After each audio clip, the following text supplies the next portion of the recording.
There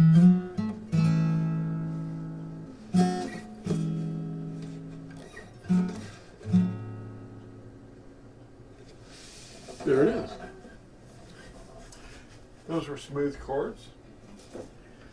I always like to start off the video with a little guitar playing. This is really strange, but this one's called Scripture Abuse. Scripture Abuse. Well, we know that not many people really study the Scriptures. They just go maybe once a week at most and hear some guy, explaining what this book means. And they have no idea. They have all these weird festivals that they do throughout the year, like Christmas. Christmas, what? Where'd that word come from? Well, it's recent. It's a Greek and Latin mix. Christmas means anointed one, depart. And this is a track you can get at torazone.net for free if you want to download it. It's a 4-page track, and you can make copies of it or share it as an email PDF. And it's titled An Esoteric View of the Mythological Christmas. What and who it's really about.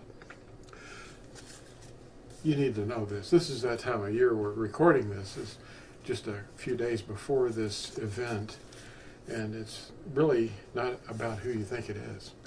And this explains all about the thrones that you see, Santa thrones, children, and this deity of the Moabites, and the Pontifex Maximus sits on a throne. Yeah, it's just crazy. And if you look at this weird little thing here at the end, it's got a little demonic figure, and there's children in that picture. And the Moabites used to put their children in the lap of a metal object, and they were incinerated. Well, anyway, we're going to open this one up with scripture abuse, not child abuse. Guitar abuse, possibly, yeah. Anyway, the thing that they do in Scripture is they equivocate. They make things that are completely different seem to be the same thing. Like the disciple of Yahusha who was named Yakub, they call him James. At James 4, verse 8, it says, "Draw near to Elohim, and he will draw near to you. Cleanse your hands, you sinners, and purify your hearts, you double-minded." A double-minded person is a person that will say one thing to your face and say something else behind your back. That's one thing that they do. Or they might think two things that are not correct at the same time. The more you research, the crazier you sound to ignorant people. Now, ignorance is not a condemnation. It's just a person who hasn't studied. Ignorance is just not knowing something. When you're dead, you don't know it, but those around you suffer. It's the same when you're ignorant. You might need to hear that a couple of times before you can really make sense of it. But scripture abuse is common. People don't realize it. Equivocation is a Jesuit tactic. I was raised and trained by Jesuits. One of the founders of the Jesuits was Loyola, and his sidekick was Xavier. And I was taught by the Xavier brothers. In a recent video, someone left a comment that the names that we see in the scriptures are equivalent to the actual names of the people in ancient times. Is this true? Well, they don't sound the same, but they're the equivalent? It's not really true. Yusuf became Joseph. Yakub became James. Yashayahu became Isaiah. Eliyahu became Elijah. And there's Elisha became Elisha. And Yahusha became Jeshuas. And Yahuwah was replaced. with an English word, Lord. They're not equivalent. Now this four-lettered name of Yahuwah, which is H3068, Yod, He, Ua, He, was replaced 6,823 times in most translations with this English word, Lord. Lord is the definition of Aduni, Kyrios, Dominus, and that's how Lord got in the King James Version. And it's the definition of a Hebrew deity that wasn't really there, named Bel. They call Baal. And that's H1167. And it's spelled Beth Ayin Lamed.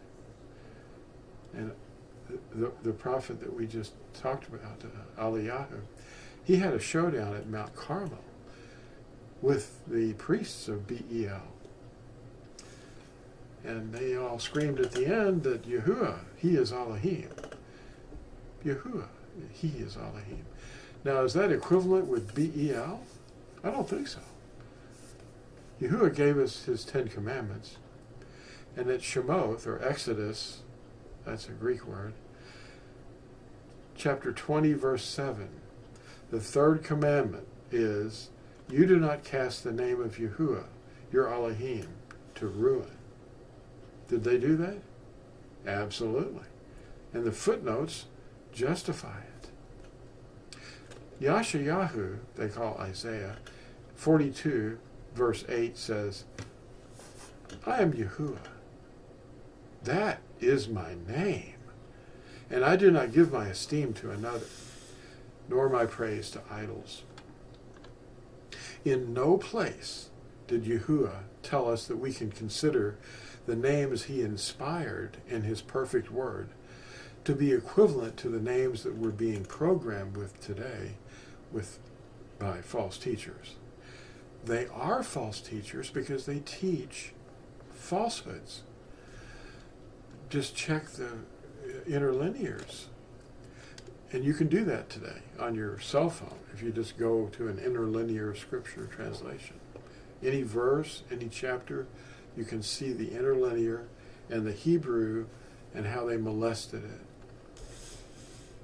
it. The KJV is the Anglican Catholic translation of the Latin Vulgate.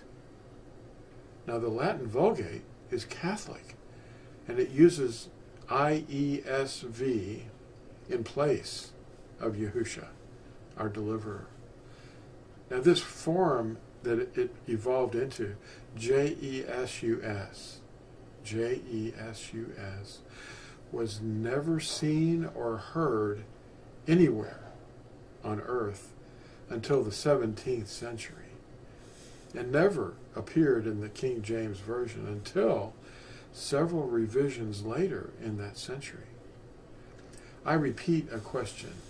How can we be the bride if we teach others to break the eternal covenant, the 10 Commandments of love? Revelation 22:14 says, blessed are those who obey the commandments, that they might have the right to the tree of life and to enter the gates of the city. Obey the commandments and be the bride. Thanks for watching. Like and subscribe, and we'll see you in the next exciting video.